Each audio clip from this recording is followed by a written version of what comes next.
Bienvenidos al primer capítulo de la serie de este canal, de Gules Podcast, un espacio que busca narrar historias, eventos, personajes, procesos o análisis históricos del mundo y de Colombia, además de generar discusiones sobre temas relacionados en las ciencias humanas y sociales, o lo que se vaya dando. Mi nombre es Arturo de Gules y espero disfruten escuchando y viviendo muchas vidas en aquellos que pensaron, amaron, temieron, sintieron, lucharon y existieron antes que nosotros.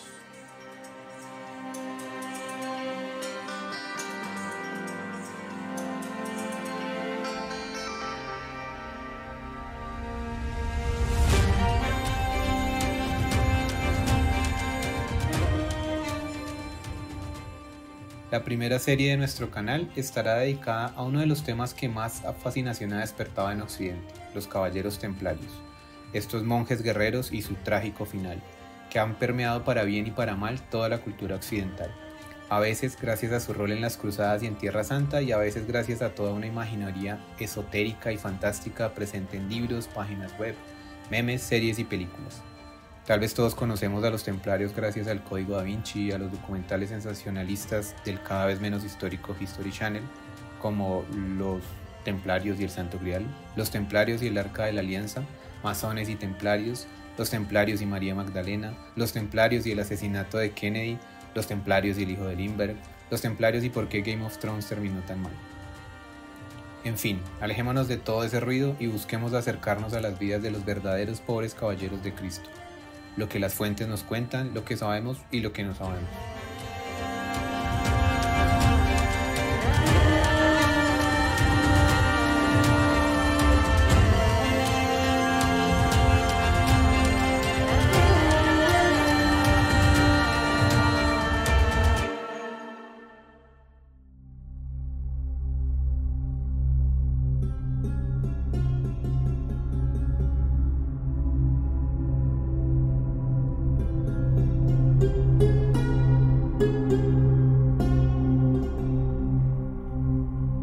En este capítulo veremos el contexto original de la Orden del Temple, Jerusalén, un poco de la historia de esta fascinante ciudad y su rol en la construcción del cristianismo y qué significaba para Europa, además de introducirnos en las causas de la Primera Cruzada.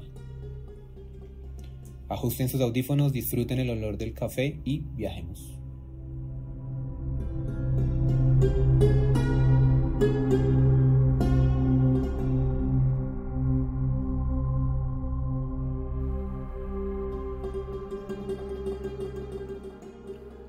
Jerusalén o Al-Quds, Jerusalén, ha sido un territorio en disputa. Ha estado habitada desde la Edad del Bronce, configurada como ciudad ya entre 1800 o 1500 a.C. Fue peleada por los israelitas, quienes según la Biblia la hicieron centro de su reino en el 1004 a.C., de la mano del rey David. Fue conquistada por asirios, babilónicos, griegos y romanos. Estos últimos la constituyeron como provincia en la época imperial, justo por los años en los que Cristo nacía y crecía, primero al sur de Jerusalén, en Belén, y luego al norte, en Nazaret. Contrario a lo que se cree, Jerusalén no era el centro del poder romano en Judea en el siglo I. Su ciudad más importante era Cesarea Marítima, a medio camino entre Tel Aviv y Haifa. Sin embargo, luego de la muerte y resurrección de Jesús el Nazareno, en Jerusalén se sembró la semilla de un pequeño movimiento que crecería hasta que los mismos emperadores romanos buscaran acabarlo, o, como en el caso de Constantino el Grande, lo usaran como arma para amalgamar a todo un imperio, pero eso tomaría 3 siglos. Después de que Tito, hijo del emperador Adriano, arrasara con la ciudad en el 70 después de Cristo, se ordenó la construcción de un templo a Júpiter cerca de una pequeña gruta. Este templo se mantuvo hasta el siglo IV, precisamente cuando Constantino I había encomendado a su madre, Helena, encontrar la tumba de Jesús. Helena se ganó 2 títulos en su viaje en el 326, el de santa para el cristianismo y el de patrona de los arqueólogos, al hallar, sin necesidad de becas o enredos de planes de arqueología de rescate, 3 cruces que señalaban una tumba. El viejo templo pagano fue demolido por orden del mismísimo Constantino, y en medio de las obras se encontró el sitio donde había estado sepultado Cristo. Además de ello, de una forma poco confusa, Santa Helena encontró la mismísima cruz donde Jesús había muerto, así, sin pruebas de carbono 14 o verificación de pares académicos. Qué sencillo era el mundo antes. El lugar se conocería en adelante como la Basílica del Santo Sepulcro. Allí se alojó la poderosa reliquia que sería de vital importancia en la época de las cruzadas. Pero vamos con calma. El Santo Sepulcro dio vital importancia al Patriarca de Jerusalén, establecido en el Concilio de Calcedonia en 451, convirtiéndolo en el principal líder religioso del cristianismo en la ciudad, y lo puso a la misma altura de Antioquía, Alejandría o la mismísima Constantinopla en el plano religioso, ciudades que competían frente a Roma por la primacía de liderar religiosamente al imperio.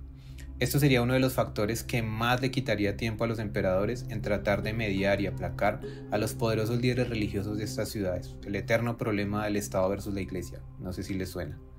El imperio sasánida, nacido en la hoy Irán, contaba con un potente líder en el año 614, Cosroes II, quien en menos de un mes sitió y tomó la ciudad, incluyendo la Veracruz. Un año después, el imperio romano, mal llamado bizantino, y Heraclio, su emperador, habían sido expulsados de toda Asia Menor. Heraclio se recuperó y en el 628 retomó Jerusalén de las manos de los persas, reconstruyó el Santo Sepulcro y restituyó la Veracruz en una solemne ceremonia. Heraclio además enfrentó al creciente movimiento fundado por el profeta Mahoma en el 622, quienes ya asediaban Siria y por ende al imperio, y quienes lo derrotaron en la batalla de Yarmouk. Pese a ello, Heraclio se convirtió en una especie de salvador del cristianismo. Sus guerras en Oriente adquirieron un tinte de guerra santa, e incluso posteriormente se le vería como una especie de protocruzado. Sin embargo, como sabemos, los días de paz en Jerusalén estaban lejos de llegar. Pero ¿y por qué para los musulmanes también era importante Jerusalén? En la misma época, Mahoma, según la tradición islámica, había sido enviado por Alá en el corcel Burak, desde la Meca hasta la mezquita de Al-Aqsa. Adivinen dónde queda, exacto, en Jerusalén. Allí se dirigió a miles de seguidores, y cuando acabó, el arcángel Gabriel, Jibril, acompañó al profeta a la roca, y desde allí a los cielos. Esto le agregaba un poquito más de sal y pimienta a ese cóctel religioso que era la ciudad. Los musulmanes consideraron Jerusalén como la tercera ciudad santa, después de la Meca y Medina. Le dedicaremos un tiempo a analizar al Islam, su pensamiento, configuración e historia. Sería imposible no hacerlo si hablamos de los templarios y las cruzadas.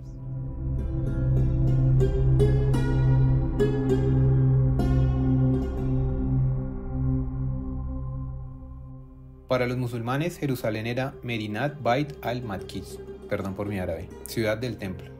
Ya casi vamos llegando al templo, aunque vale la pena recordar que allí estaba desde tiempos de Salomón el templo de Salomón, obvio, ¿cómo así va a llamar? Destruido casi en su totalidad en el brutal asedio de Tito del que ya hablamos. Como sea, los ejércitos árabes tomaron de nuevo la ciudad en el 638. El califa Umar ibn Yataf permitió a los judíos y cristianos permanecer en la ciudad. Se construyeron nuevos templos, mezquitas, incluyendo la conocida y famosa Cúpula de la Roca, la que sale en todas las postales que conocemos de Jerusalén, cerca del 690. Así, la ciudad continuó teniendo ese carácter multicultural y heterogéneo que siempre la ha caracterizado. Sin embargo, el Islam no era o es una religión o movimiento monolítico, y las distintas luchas entre sus vertientes políticas y religiosas terminó afectando la ciudad, la cual empezó a decaer hacia el año 1000, tenebroso y lúgubre para los cristianos, quienes solo escuchaban las noticias de que la ciudad santa, perdida, y la ciudad de Dios estaba en manos del mundo musulmán. Esta ciudad era tan importante para los europeos que estaba en el centro de sus mapas. Busquen en internet mapas TO. Fin de la cuña. Sin embargo, más allá de los mapas, los comerciantes y los peregrinos, la ciudad políticamente era inalcanzable para los nuevos poderes occidentales, incluyendo al cada vez más tenue antiguo imperio romano, otra vez mal llamado bizantino. Desde el siglo VII, la Iglesia Católica había tenido por costumbre imponer la penitencia de ir a los lugares santos. Casi que parecía que el que no iba a los lugares santos no era cristiano. Los musulmanes vieron cómo el flujo de peregrinos era cada vez mayor, por lo cual se empezó a poner un diezmo o peaje para entrar al Santo Sepulcro. Muchos se enteraban del chiste cuando estaban en las puertas de la ciudad. Poco a poco la tolerancia fue menguando y aparentemente los peregrinos fueron cada vez más maltratados por los musulmanes, lo cual se acentuó con la llegada de los turcos selyúcidas, provenientes de la rama suní persa del Islam. Quienes más tenían que hacer frente constantemente a los turcos era el Imperio Romano, sí, lo voy a decir de nuevo, mal llamado bizantino.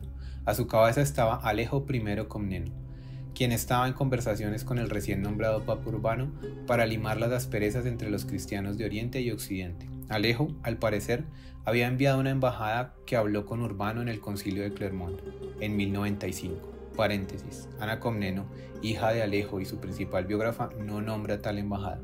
La embajada tenía como objetivo buscar el apoyo de los señores occidentales, bárbaros para los ojos de Ana Comneno, y usarlos para aplacar a los turcos en Anatolia.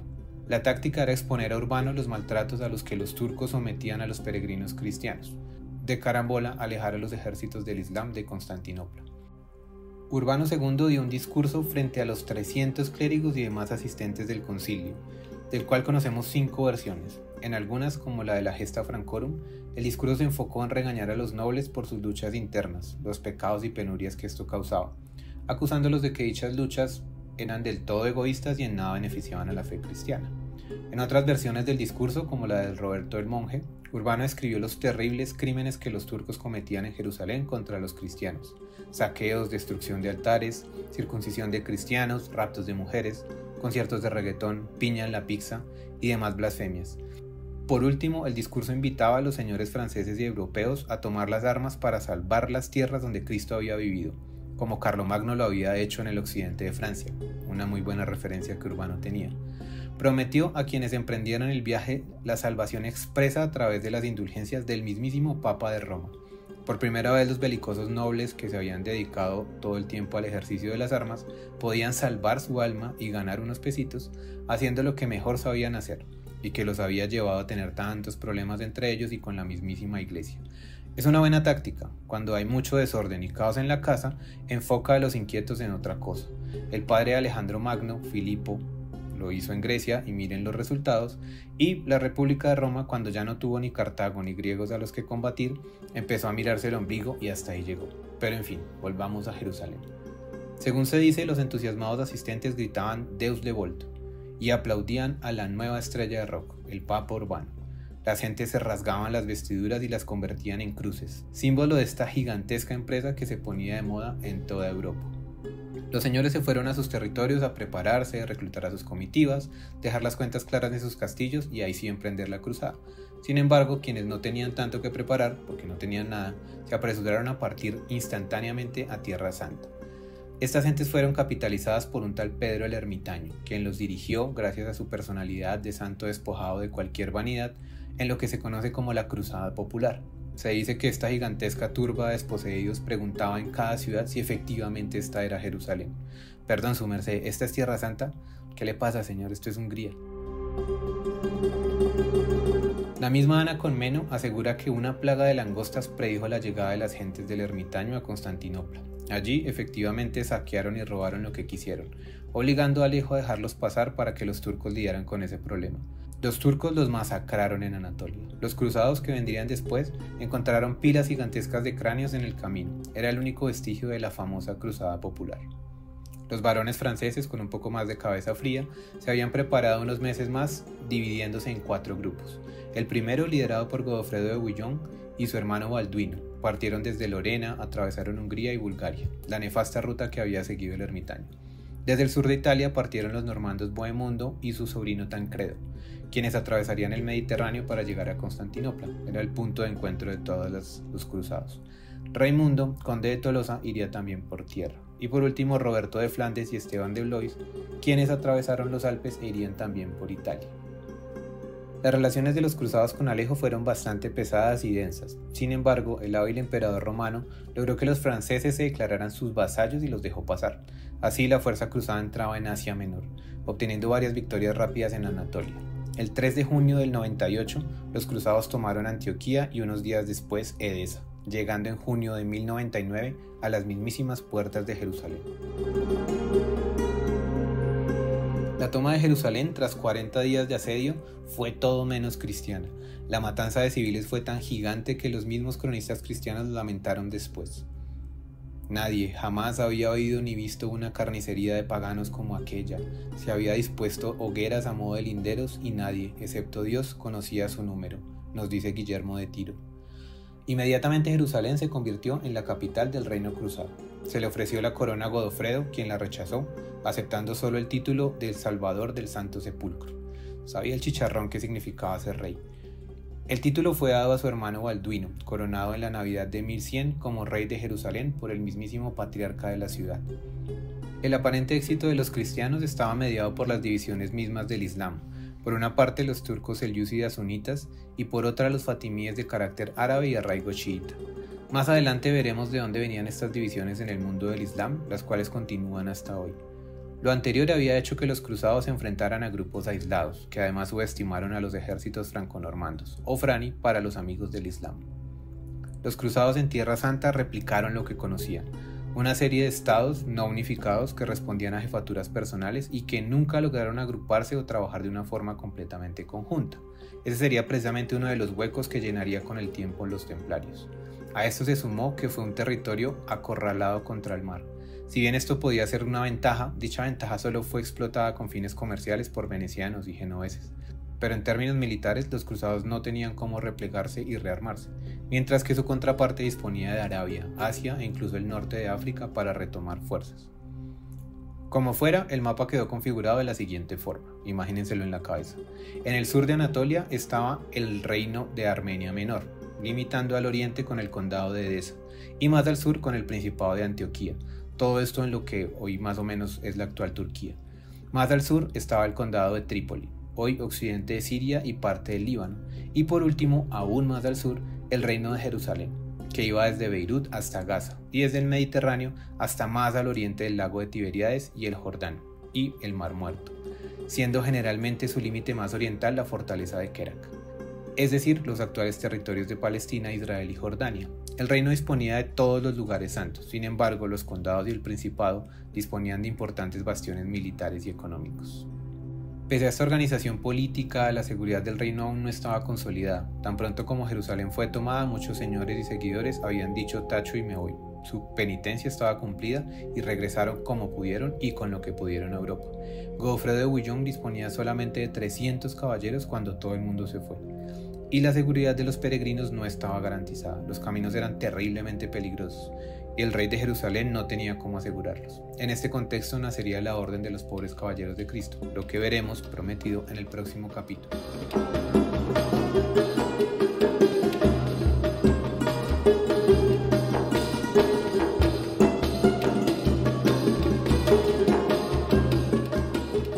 En resumen, podemos ver la importancia que fue adquiriendo paulatinamente la ciudad de Jerusalén, y cómo el escenario quedaba dispuesto para que un puñado de hombres creara la más interesante y poderosa orden monacal y militar que conoció Occidente, y cómo esa orden navegaría en las tormentosas aguas de la política en Tierra Santa, la fe cristiana, el deber y un enemigo que no descansó ni se dio por vencido nunca.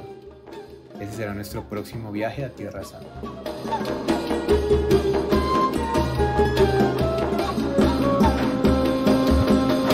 No olviden seguirme, los leo en los comentarios y nos vemos en nuestro próximo viaje.